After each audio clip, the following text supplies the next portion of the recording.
திருவண்ணாமலை மாவட்டம் வந்தவாசியில் புகழ்பெற்ற அங்காளம்மன் கோயில் மகா சிவராத்திரி திருவிழாவில் நடைபெற்ற வல்லாள கண்டா நிகழ்ச்சியை திரளான பக்தர்கள் பரவசத்துடன் கண்டு வியந்தனர்.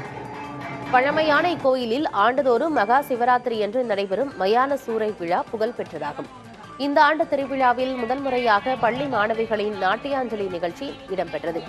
அங்காளம்மனுக்கு வெள்ளிக்கவசம் அணிவிக்கப்பட்டு நடத்தப்பட்ட சிறப்பு பூஜைகளில் ஏராளமானோர் பங்கேற்றனர். வழிபாடுகள் வைபவங்களை தொடர்ந்து அங்காளம்மனின் புகழ்பாடும் வல்லாளகண்டா நிகழ்ச்சி நடைபெற்றது. கோயில் மந்தையில் பம்பை முழக்கத்துடன் கிராமிய கலைஞர்கள் நிகழ்த்திய வல்லாளகண்டா வைபவத்தில் வந்தவாசி சுற்றுப்பகுதியைச் சேர்ந்த மக்கள் கலந்து கொண்டு பரவசமடைந்தனர்.